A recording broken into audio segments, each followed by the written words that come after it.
关系的最坚实的桥梁之一。中央广播电视总台一直致力于践行媒体局面。今天我们在这里举办创新、开放、共享发展全球对话国妇女峰会时，点赞了中国的发展奇迹。尊敬的斯里兰卡劳动部长兼财 Welcome speech. Sri Lanka's special event. I am Fu Xinri as the host today from China Media Group. First of all, honorable guests, friends.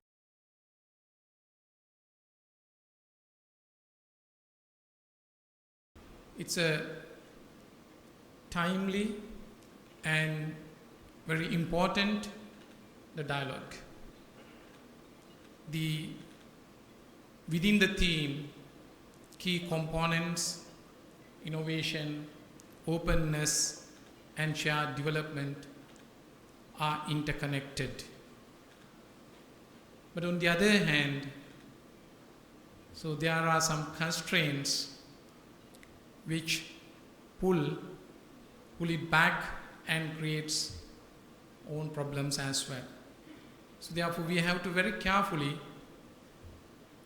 broaden this dialogue to bring about the various ways and means of bringing the shared development through this particular dialogue. Of course, it's a fact, a very obvious fact, that innovation has brought many victories and benefits to the mankind throughout the world. In that regard, within several decades, China has achieved a tremendous development and growth. We should highly appreciate and commend of their commitment mainly for innovation. Innovation needs a significant amount of investment.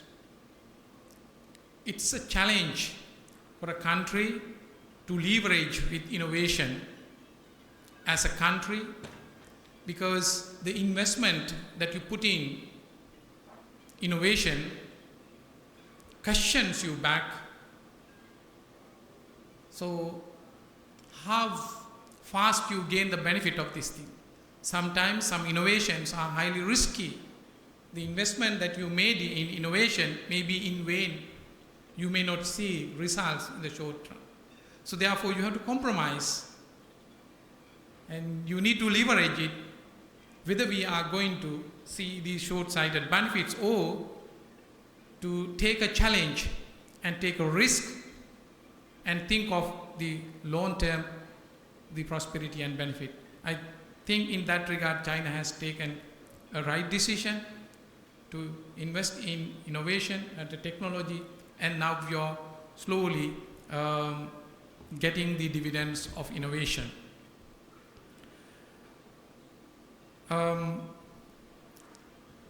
Sri Lanka, of course, now under our government and our policies, we know that the innovation can be a catalyst for Sri Lanka, but we have our own constraints as well. However, with the difficulties that we face immediately after re-stabilizing the country and reviving the country, we prioritized the digitalization, our commitment towards the innovation. For that we need lots of collaboration and cooperation with the rest of the world. We know the importance of this thing. With a government like us, with a big mandate and the hopes, if people think of getting a quick benefits in terms of finance, so our objectives and the strategies of bringing the benefits to the country for the shared development would be delayed. So we need to communicate these things to the general public, and we need to share our ideas, and we need your collaborations as well in this regard. So what I just want to mention with regard to the innovation, we are on the same page. and we are open for new investments in innovation. And when it comes to the openness, the cornerstone of the openness is the trust. How do we build the trust between countries, between nations, between people? So different stakeholders are there. It's a bit challenging.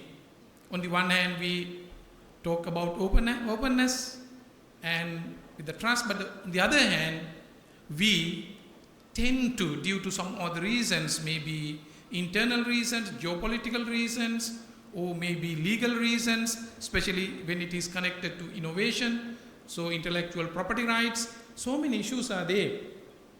Then how best, when we talk about the openness and trust and the issues that we are facing, to promote it highly depend on the context in which we operate, context we govern countries, and our actions, the true actions demonstrated by different agencies. So therefore, openness connected with the trust has to be gradually built. I'm very proud to say that and bold to say that our government is open to deal or discuss with every person, the build relationship with all the countries, especially with China, to fulfill our mandate of serving the nation by upholding the public interest. Among the challenges that the country faces, there are many. It goes across many frontiers, including cultural, social, political, environmental, and much importantly, the biggest challenge lies on economic frontier. We have not been able to gain adequate investment into the country compared to the region and compared to the world where the countries and other nations have just gone through with new innovation. So at this particular juncture, we need to have this openness and the investment for innovation so that our limitation creates constraints, but the other nations have the opportunity to make it a reality in pursuit of bringing the development. Then the shared development. And again, a fact that the development has not happened in an equitable manner. There are differences among countries and within countries as well. We need to be honest and just accept the fact that we are far behind in that regard compared to other countries. And within the country as well, we face lots of regional differences in terms of economic development. So I thank the organizers of this particular forum for inviting me to share my thoughts and views on this important, the theme, the innovation, openness, and the shared development. We are ready to join hands with China and other development partners to make this challenge and convert that challenge into a reality. Always the innovation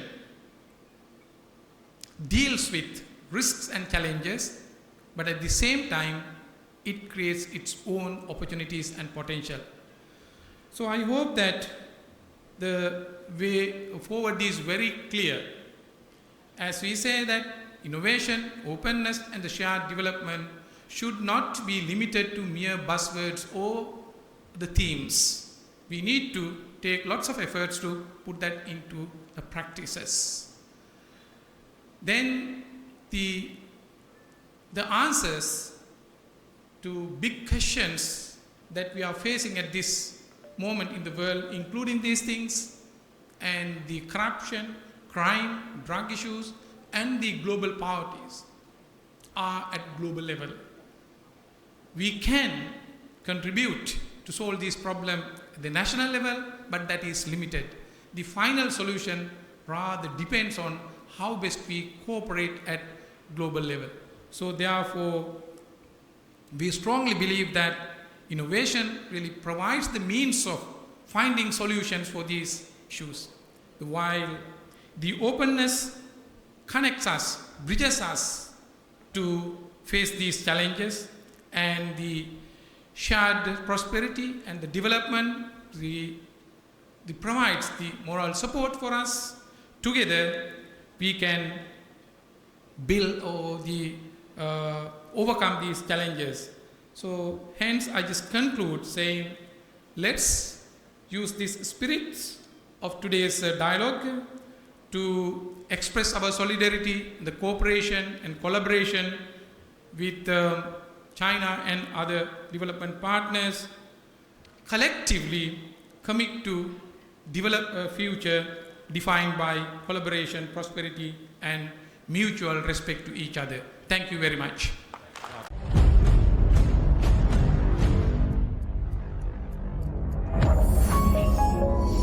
You're watching the Life Traveler channel.